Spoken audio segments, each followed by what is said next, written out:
Olá, boa noite, Tuca, Paulo Henrique, boa noite, Silvano, boa noite, Joyce Kelly, sejam todos bem-vindos. Olá, Elaine, boa noite.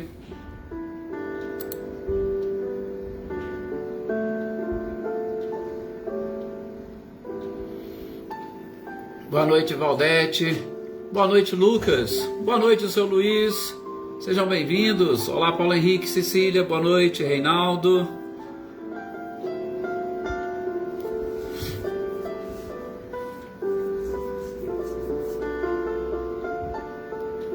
Olá, Marcileia, Guilherme, Luciano, sejam bem-vindos.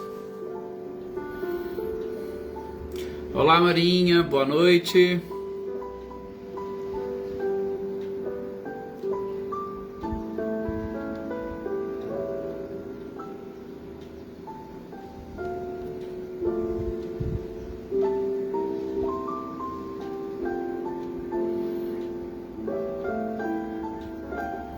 Olá, Cido, boa noite, Amanda, Cecília Oliveira, boa noite, seja bem-vinda. Olá, Joyce, Kelly, Catarina Moreira, boa noite, seja bem-vinda. Muita luz para todos nós, seu Luiz, e a gratidão sempre nossa. Ana Cristina, boa noite. Olá, senhor Antônio Pazotto, boa noite. Sou Antônio Onofre, boa noite também. Cláudio Honor e Eliane, boa noite, sejam bem-vindos. Boa noite, Shirley. Boa noite também para Michele e para o Gabriel. Olá, Flávia Andréia, boa noite, Vânia. Boa noite, Emerson. Célia, boa noite, seja bem-vinda. Boa noite também para Aninha, para o Adriano Borges.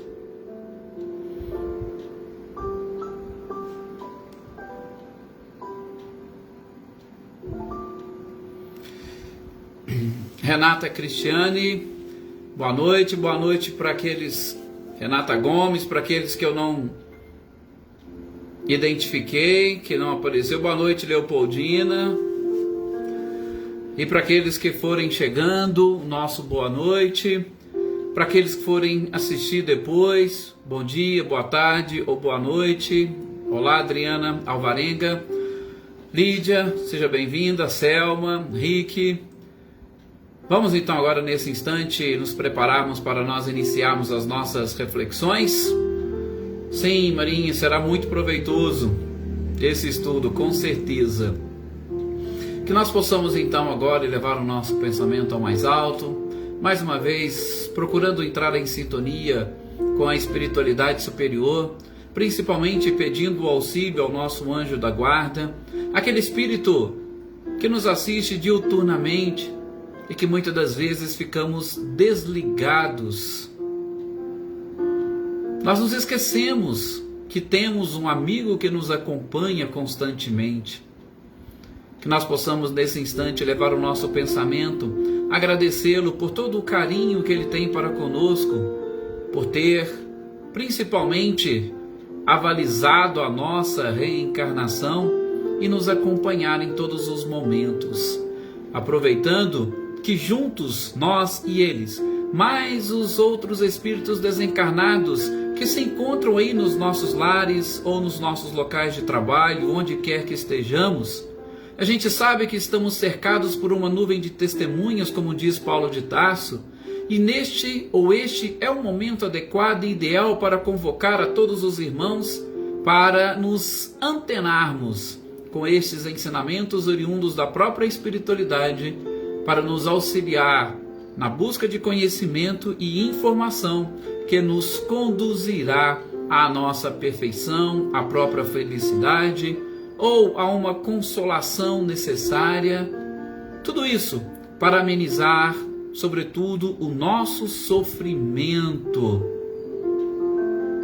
e que o entendimento se faça realmente presente na nossa vida para cada vez mais conhecermos Deus, as suas leis, através deste Mestre incomparável, Jesus Cristo, que nos legou todo o conhecimento que necessitaríamos para atingir esse objetivo.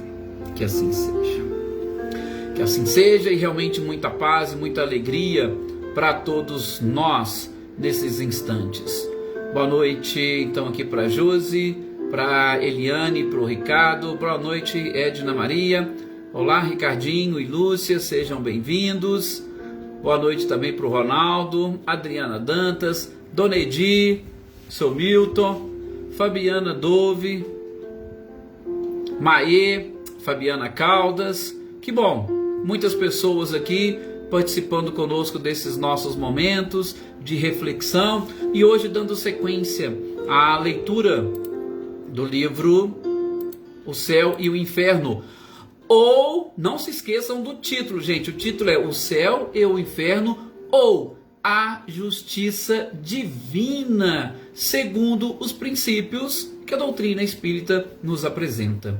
Eu não sei se vocês se recordam, no nosso último encontro na terça passada, nós deixamos aqui um pequeno desafio para que, aprendendo com estes espíritos sofredores, nós pudéssemos atingir um nível de conscientização sobre estas verdades e essas informações que esses espíritos nos passam.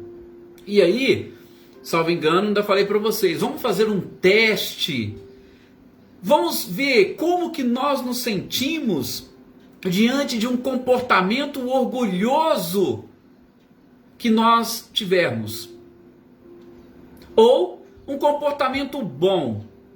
Como nós nos sentimos? Vocês fizeram esse teste aí com vocês, não precisam responder, é só para nós avaliarmos. Por quê? Porque aqueles espíritos trouxeram para nós informações, o príncipe Oran, Lisbeth, trouxeram para nós algumas informações exatamente sobre essa questão do orgulho, como que ele se sentiu e como que o sofrimento, infelizmente, fazia parte da existência deles, mesmo depois de se desligarem de um corpo físico. Então, nós podemos experimentar isso agora no nosso dia a dia, mesmo nós encarnados. Um comportamento bom que nós tivermos, a gente pode fazer essa experiência e ver por quanto tempo aquilo vai produzir uma sensação boa e gostosa em nós. Assim como qualquer tipo de comportamento orgulhoso pode também proporcionar em nós algum tipo de angústia, alguma dor ou algum sofrimento. Então, espero que aqueles que tiveram oportunidade tenham feito esse teste e tenham conseguido concluir alguma coisa com esses ensinamentos, tá? Boa noite aqui também para Patrícia Souza, boa noite para o Fernando e para Ellen. Olá, Lúcia Venturini, seja bem-vinda. Bom, então vamos lá. Nesse nosso encontro de hoje, vamos ver quantos espíritos a gente consegue trazer aqui nessa nossa leitura, estudo, a experiência. O primeiro deles que nós vamos ver é um espírito chamado Pascal Lavic. Pascal Lavic é um espírito que se comunicou espontaneamente, e aí eu vou abrir o primeiro parênteses aqui. Quando eu digo espontaneamente, gente, a gente percebe que vários desses espíritos ou várias dessas comunicações, Kardec traz para nós exatamente dessa forma, que foram espíritos que se comunicaram espontaneamente. Mas, espontaneamente pode ser do ponto de vista corporal. Por quê? Porque Kardec e aquela equipe, vez por outra, eles evocavam espíritos para trazerem as suas comunicações. Então, quando Kardec fala que comunicaram-se espontaneamente, é porque não houve evocação da parte dos encarnados. Mas, eu quero que vocês se esqueçam que todo este processo de comunicação, como nós já vimos, inclusive nas outras obras, todo ele é assistido e permitido pela espiritualidade superior. A espiritualidade superior que tem todo o planejamento. Então, um espírito fala, ele se comunicou espontaneamente, mas é porque alguém o trouxe ali. Alguém ou essa espiritualidade superior o vinculou pela própria necessidade ou pelos fluidos. A gente vai ver mais para frente um pouquinho mais sobre isso. Vinculou àquele grupo para que ele pudesse chegar ali e dar a sua comunicação. Portanto, quando a gente fala espontaneamente, tem uma assistência superior por trás de tudo isso. E esse espírito chegou, tá? e sem que o médium o conhecesse, ele começa a trazer as suas informações.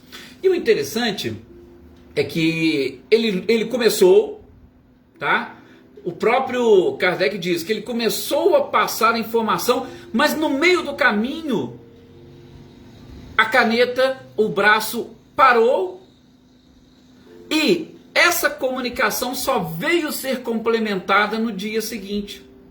Ele simplesmente começou ali dizendo que estava se debatendo ali no mar com as ondas, sobre as ondas, e que estava sofrendo muito, e ele não conseguiu dar sequência na sua comunicação. E aí vocês vão perceber isso lá. Mas no dia seguinte, ele deu exatamente a sequência de onde ele havia parado.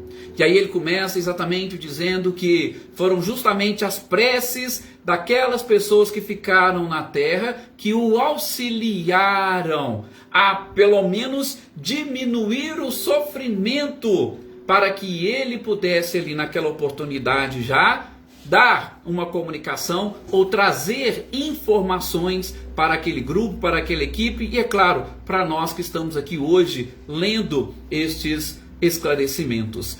E, como espírito sofredor que ele era, o seu sofrimento naquela oportunidade estava exatamente vinculado ao seu próprio corpo. Lembra dos outros espíritos que a gente falava?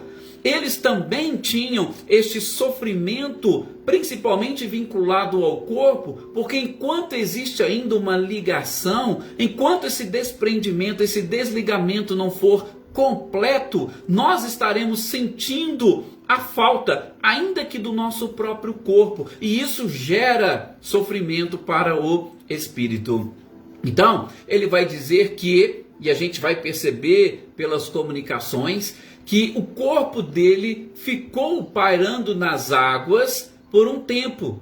E o espírito, ainda ligado ao corpo, também se via se debatendo, sobretudo para tentar fugir daquele fenômeno que nós conhecemos como morte. E o corpo, ele diz que o seu sofrimento estava exatamente nisso, nessa impossibilidade de se desvincular do corpo. Depois, quando ele percebeu, olha para vocês verem nesse caso específico, ele diz que quando ele percebeu as faltas que ele havia cometido, e isso porque tinham orações e preces que eram endereçadas a ele, essas orações chegavam, e aí ele conseguia se acalmar um pouco, e quando ele conseguiu perceber as faltas que ele havia cometido, foi que ele conseguiu se desligar e se desprender do corpo. E ele diz que por muito tempo corpo e espírito erraram juntos. E a expiação dele era exatamente essa. Também durante um certo tempo, o seu espírito ligado ao corpo, sem exercer qualquer tipo de influência, estando ali em alto mar e desaparecido, este sofrimento seria para ele uma verdadeira expiação. E aí ele nos alerta: sigam o caminho reto, se quiseres que Deus facilite o seu desprendimento. Eu vou mais uma vez abrir aqui um parênteses para nós voltarmos lá naquele outro texto que nós começamos lendo na segunda parte do livro Céu e Inferno, a passagem. A gente falou muito dessa questão do desprendimento, e uma das coisas que mais gera o sofrimento para o espírito é exatamente esse desligamento, né? Alguém aqui, a salvo engano foi o Amauri, depois eu orientei a assistir as nossas aulas anteriores, ou pela página do Facebook da AME, ou pela página nossa lá no YouTube, no meu nome, Edson Vander Assunção. Eu orientei a pesquisar um pouquinho sobre esse texto, essa parte que nós estudamos da passagem, porque a pergunta dele foi exatamente essa: a morte dói?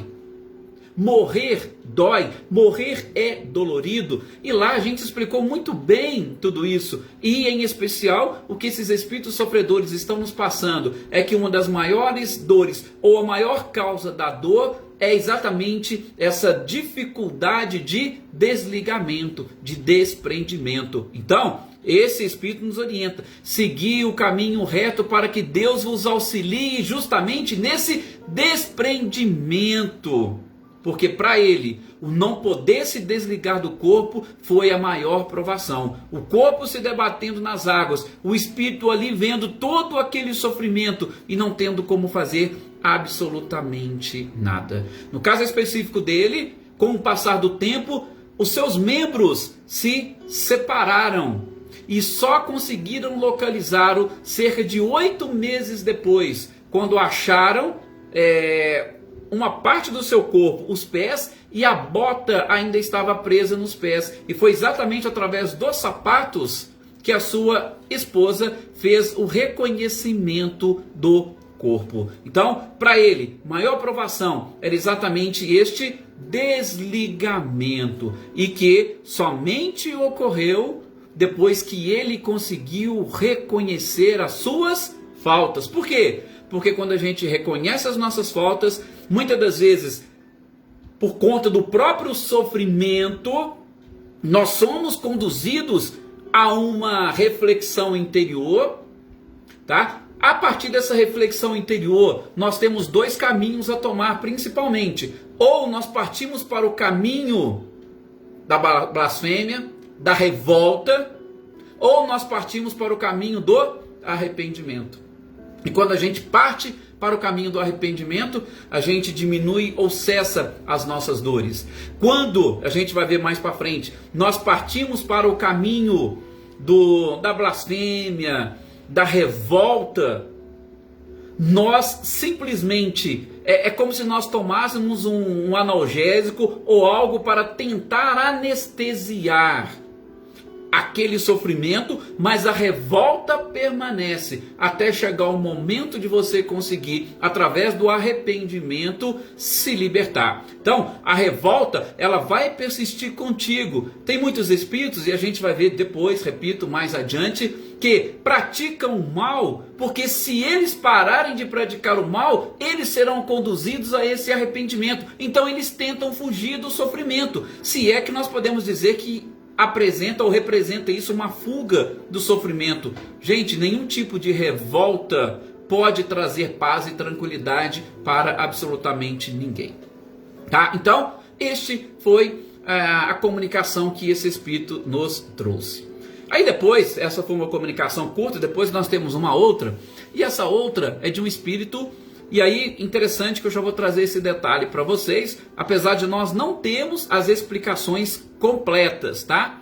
Mas é o seguinte, no início do título, Kardec traz Ferdinand Bertin. Esse é o nome que ele traz ali no início. Só que lá embaixo, quando vocês vão ver a assinatura, tá François Bertin. Tá? Então isso, gente, tem uma nota de algumas editoras que fala desde a primeira até a 4ª edição. E principalmente a 4ª edição é a que nós utilizamos como tradução para o português. Então desde a primeira até a 4ª continua essa divergência. Nós não sabemos por quê, porque Kardec não nos explicou, mas começa com Ferdinand e a assinatura vem François Bertin, tá? Mas com certeza trata-se do mesmo espírito e nós não vamos nos preocuparmos muito com isso. Nós vamos nos ocuparmos mais com a sua comunicação, que também tem vários ou riquíssimos detalhes para nós entendermos. E como nós estamos fazendo aqui, até esclarecendo para aqueles que chegaram há pouco tempo, o nosso objetivo aqui é fazer uma leitura-estudo. Eu estou lendo com vocês esses textos, sem me apegar exclusivamente a uma leitura, porque torna-se cansativa, mas a gente vai pegando alguns pontos interessantes e mais importantes nesse processo, mas tentando abranger a leitura como um todo, tá? Então, esse espírito, ele vai começar, e aí o Kardec vai dizer que de uma forma muito inusitada, aquela equipe, e em especial os médios, eles evocaram um espírito para se comunicar. Só que esse espírito, quando chega para se comunicar, ele nem deixou o nome. Ele diz o seguinte: olha, vocês me chamaram, mas eu estou sendo induzido a me afastar para deixar estes infelizes sofredores se comunicarem. Olha para vocês verem que coisa interessante. E mais uma vez para nós observarmos o trabalho da espiritualidade superior. Foi evocado um espírito. Isso, gente, acontece com as assembleias sérias. O espírito chegou, mas quando ele ia dar comunicação, ele falou: olha, eu vou ter que me afastar para deixar esses infelizes sofredores falarem. Não se preocupem, tá? Não é nenhum tipo de discriminação, não. A gente vai ver mais para frente o porquê da necessidade desses infelizes sofredores se comunicarem. Mas eu achei interessante, mais uma vez, para mostrar quem que está no comando de todo este processo. Se nós estivermos numa equipe séria, tenham certeza, quem está no comando é a espiritualidade superior. Então, um espírito chega, esse Ferdinand, totalmente perturbado. Para vocês terem uma ideia do estado de perturbação, ele mesmo começa ali na sua comunicação, tá? E aí a gente percebe essa perturbação, aí de novo abrindo parênteses, voltando lá, e nós estudamos, quando estudamos também o mesmo título, a passagem. A gente falou desse processo de perturbação, então remeto vocês depois, aqueles que quiserem darem uma olhada nesse estudo que nós fizemos. Essa perturbação, gente, ela pode vir, primeiro, pela própria falta de conhecimento do estado em que a gente se encontra. E especificamente, era um dos motivos dessa perturbação desse espírito. Mas a perturbação também, ela pode vir pela própria falta de conhecimento da imortalidade da alma. Falta de conhecimento das vidas sucessivas. Porque sem ter este conhecimento, a gente sequer vai imaginar que nós passamos ou que nós deixamos o nosso corpo físico e a vida continua.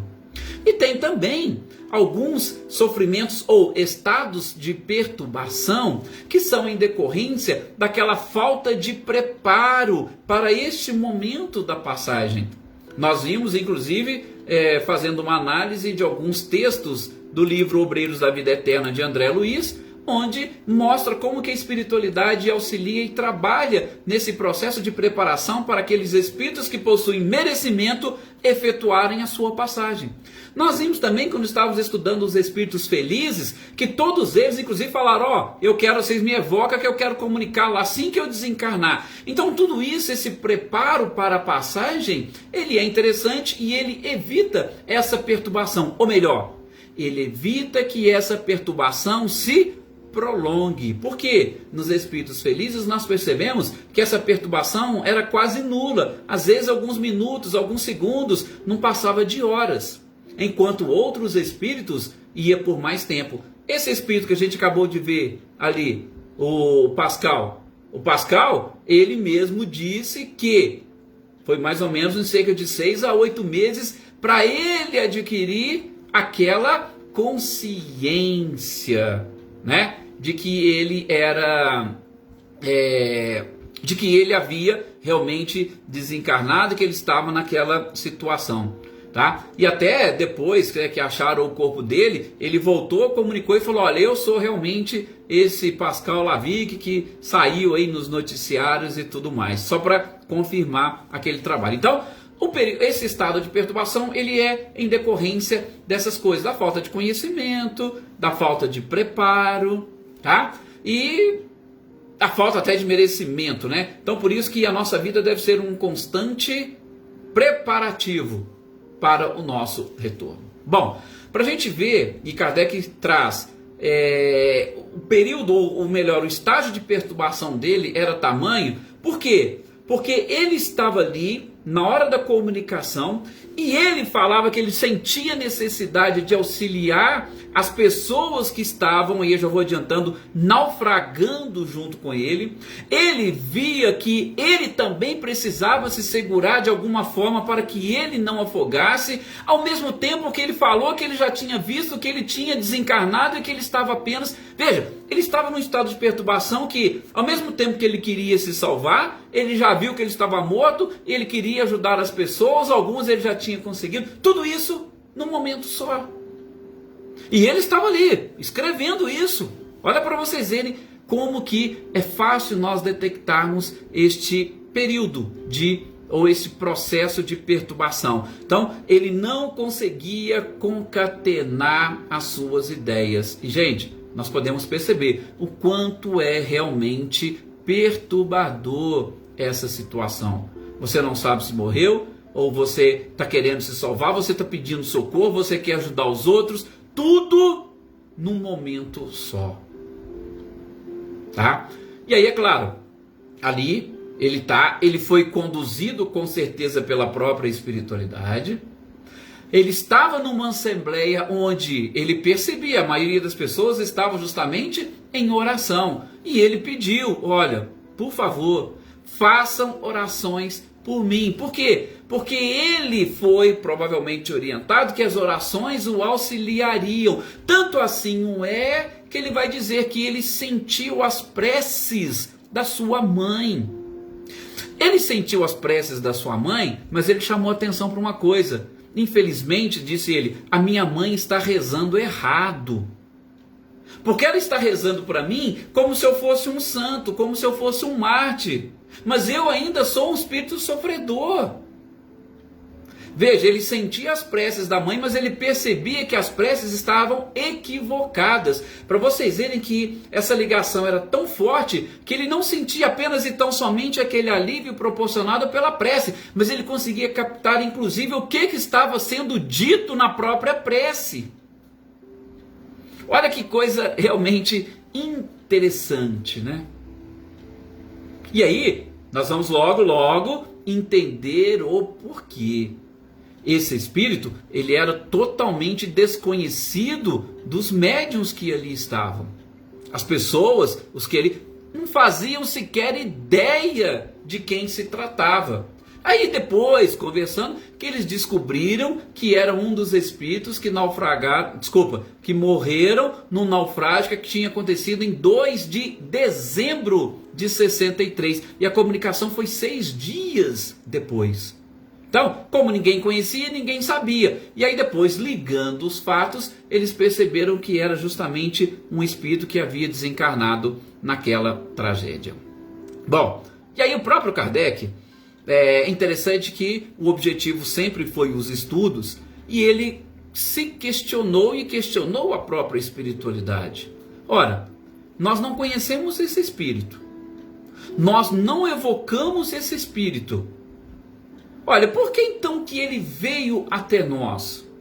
Por que que ele, por exemplo, não foi procurar um familiar? Que ele poderia ter mais afinidade para ele relatar o que está acontecendo. Será que o familiar não poderia ter auxiliado melhor a afastar essa sua perturbação? Olha os questionamentos que Kardec fez.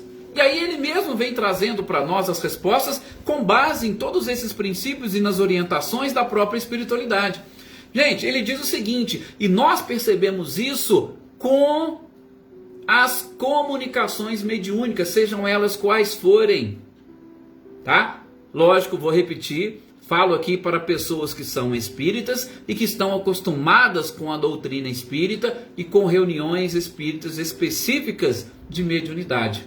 Mas falo também aqui para pessoas que não são espíritas, que não conhecem esse processo, que não sabem como trabalhar com essa comunicação entre os dois planos da vida. Então, vou tentar explicar e fazer-me entender. Gente, quando um espírito precisa se comunicar com um encarnado, nós precisamos de uma combinação fluídica. O que é essa combinação fluídica? Aqueles fluidos, eu vou usar de uma forma mais genérica, tá? Aqueles fluidos, aquela energia, aquela vibração do médium que vai receber a comunicação, ela tem que ser compatível com a do espírito que irá receber a comunicação.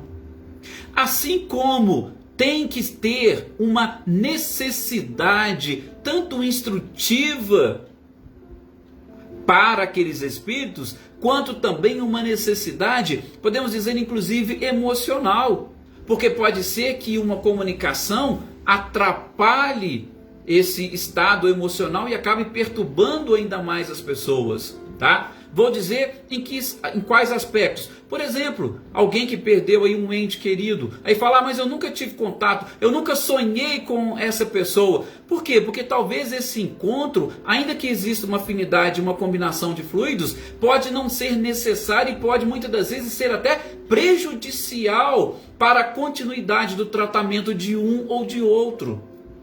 Então, além da combinação fluídica, eu tenho que ter uma necessidade para ambos os seres envolvidos naquele processo. Da mesma forma, a questão da crença. Esse espírito, Kardec fala, provavelmente a família até comungava de uma crença contrária à existência de espíritos. E como que ele poderia chegar lá e fazer algum tipo de contato ou uma comunicação com eles? Seria difícil, eles não acreditariam. Então, a mesma coisa, aparecer em sonhos para determinada pessoa.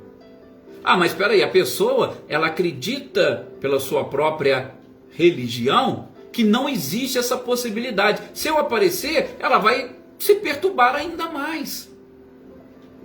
E enfim, no caso específico desse espírito, tá? Vocês viram, ele não tinha condições de escolher. Porque ele estava sofrendo. Ele não poderia escolher, eu quero falar com fulano ou com ciclano. Então a espiritualidade fez o quê? Pegou ele e levou exatamente para um local onde ele poderia ser recebido e ele poderia também refazer-se emocionalmente, equilibrar-se, porque era um grupo, era uma equipe que estava ali com o intuito de não só codificar a doutrina espírita, mas auxiliar os espíritos que estavam nesse estágio. Daí, a oração é algo fundamental. Então, se a espiritualidade sentir necessidade de pegar um espírito e levar para uma celebração, por exemplo, litúrgica, uma celebração de uma missa, e que o ambiente seja propício para que ele receba aquelas orações e vibrações e se acalme, eles vão levar para lá. Se houver a necessidade de pegar e levar para uma reunião em algum grupo evangélico, e ali esse espírito sentir bem, sentir aquelas energias, aquelas vibrações, eles vão conduzi-lo para lá para que ele possa se refazer. Da mesma forma que, se for numa casa espírita, também. Ou, às vezes, vão apenas e tão somente aproximar aquele espírito de determinado médium, que aquele médium tem condições de emitir essas vibrações, de envolver aquele espírito, fazer uma oração e auxiliá-lo. Então, vejam, a comunicação mediúnica, ela tem que respeitar determinadas regras. E essas regras, quando nós passamos a ter um conhecimento sobre elas, fica muito mais fácil todo o processo. Tanto para o espírito desencarnado, quanto para o encarnado. Como colocou a Valdete aqui, é um socorro. E muitas das vezes, muitos de nós que somos médiuns, nós não temos noção disso. Às vezes, chega num determinado momento, a gente está bem, de repente a gente começa a sentir alguma coisa. Aí a gente fica até procurando culpados, né, por aquilo que nós estamos sentindo. Mas às vezes é apenas essa aproximação que a espiritualidade faz e que precisaria de nós apenas também, tão somente uma oração, para nós acalmarmos aquelas energias ou aquele ser e encaminhá-los. Claro, não estou querendo dizer que tudo que acontece com a gente é culpa dos espíritos e que tem espírito ali próximo de nós. Não, não é isso. A despeito de, como diz Paulo de Tarso, e também como consta na questão 459 do Livro dos Espíritos, que eles influenciam na nossa vida. A despeito disso, não quero dizer que tudo que nos acontece é culpa e responsabilidade deles, mas nós precisaríamos, diante de toda e qualquer situação, em especial inusitada, elevar o nosso pensamento, fazer uma oração e tentar doar um pouco desta energia. Ok? Bom, então sigamos. O espírito, naquele caso específico de Ferdinand, ele não tinha uma consciência clara naquele momento de que ele havia desencarnado. Por isso ele estava no processo de perturbação.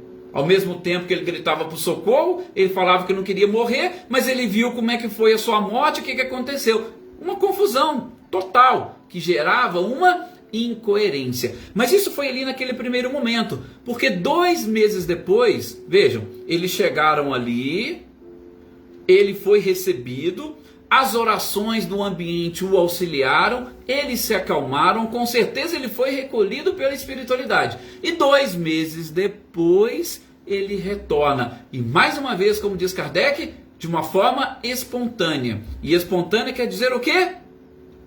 Não foi evocado, foi trazido. Trazido por quem? Pela própria espiritualidade. E ali no primeiro momento, a primeira coisa que ele faz é agradecer as orações. Agradecer, inclusive, Kardec traz ali no texto, a piedade que aquele grupo teve para com ele. Vocês lembram? Evocou-se um espírito, de repente, opa, nós precisamos deixar um infeliz sofredor falar. Foi um ato de piedade e aquilo o auxiliou muito. Por quê? Porque ele falou que no ambiente, as próprias vibrações, e aí vem o detalhe que eu falei para vocês, o porquê dos infelizes sofredores. Quando ele pegou o lápis para escrever, ele sentiu toda aquela energia e vibração. E quando ele sentiu aquela energia e vibração, ele sentiu automaticamente uma consolação. Ele não sabia como, mas era como se ele estivesse escrevendo, como se ele estivesse contando a sua história. Ele não queria nem lembrar aqueles momentos de horror. E ele já estava preparado para pedir perdão e dar sequência à sua existência.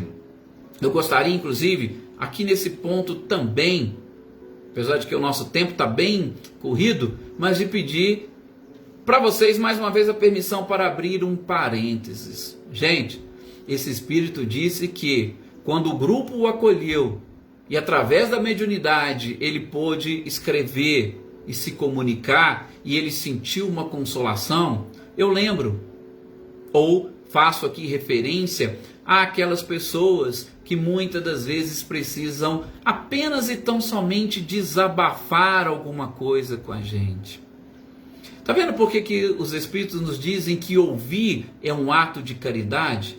Quando você ouve alguém, aquela pessoa está falando, é como se ela estivesse tirando um peso das suas costas.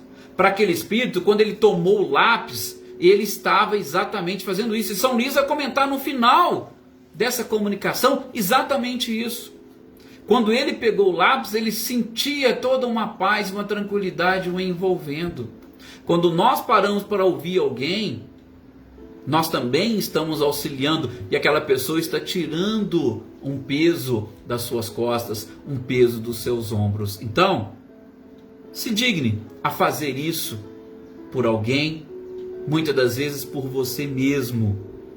A gente não sabe o tanto que nós estaremos trabalhando para nós mesmos evitarmos dor e sofrimento. Esse espírito, depois de mais alguns dias, ele quando lembraram dele ali mais uma vez, ele aparece num grupo, e nesse grupo eles começaram a fazer algumas perguntas. E aí Kardec fala, eles englobaram ali as perguntas e automaticamente também as respostas. Gente, o grupo queria saber como é que foi o desencarne dele, o que estava acontecendo, por que ele desencarnou. E aí tem algumas perguntas que eu não vou aqui ler para vocês, está tudo lá. O interessante é que ele não responde todas. Quando ele faz um apanhado na sua comunicação, ele primeiramente vai dizer o seguinte, olha, parece impossível crer que Deus deixaria uma criatura sofrer tão cruelmente como eu sofri. Veja, ele parece impossível, mas ele falou, eu não quero ficar recordando estas cenas. Devo apenas agradecer mais uma vez as preces que vocês fizeram por mim. E vocês queriam saber se eu manifestei quanto tempo depois da minha morte? Não, isso não é preocupação. Até mesmo porque eu não posso responder isso para vocês facilmente. Porque ele ainda estava nesse processo de tratamento. E ele repete: eu fui levado lá por uma força estranha à minha vontade. Não foi eu quem quis, não foi eu que cheguei lá. Me levaram até aquele grupo.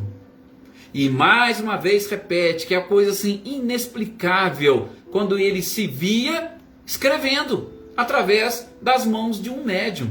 Ele não conseguia entender. E claro, se ele não conseguia entender, ele não conseguia também sequer explicar aquela situação.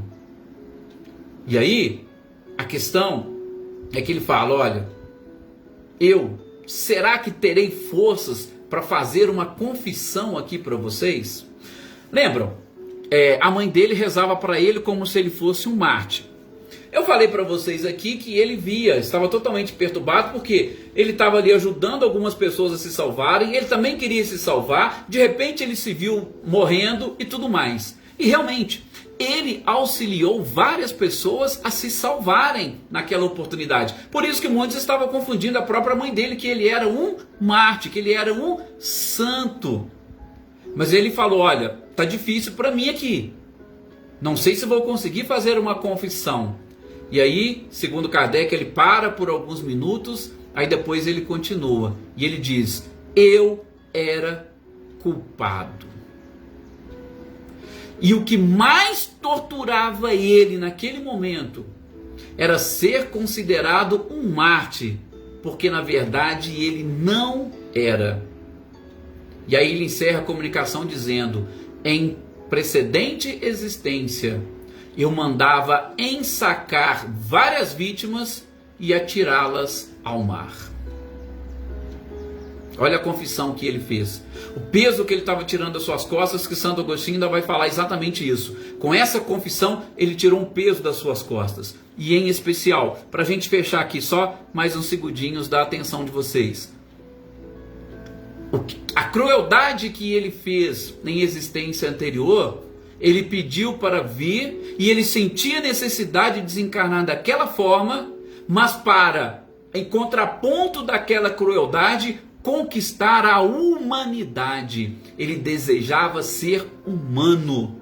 E desde a sua existência, as oportunidades que ele teve, os chefes falaram que ele era uma pessoa super excelente, educada, prestativa. Ou seja, foi um espírito que conseguiu se arrepender da crueldade que ele fez em existências anteriores. Por isso que ele estava ali ajudando a salvar algumas pessoas. Não era porque ele era mártir, é porque ele sentia essa necessidade. E como diz São Luís, naquela oportunidade, realmente o sofrimento que ser considerado um mártir estava causando para ele representava exatamente a humildade que ele estava tentando conquistar. E que o caminho que, através da expiação que ele estava começando a experimentar, ele se transformaria num caminho de reabilitação. E para isso, necessitava ainda das nossas preces, para que ele pudesse, naquela oportunidade, ter forças para continuar o seu processo de reparação e reabilitação. Muito obrigado a todos vocês, uma excelente noite, ótimas reflexões e até o nosso próximo encontro.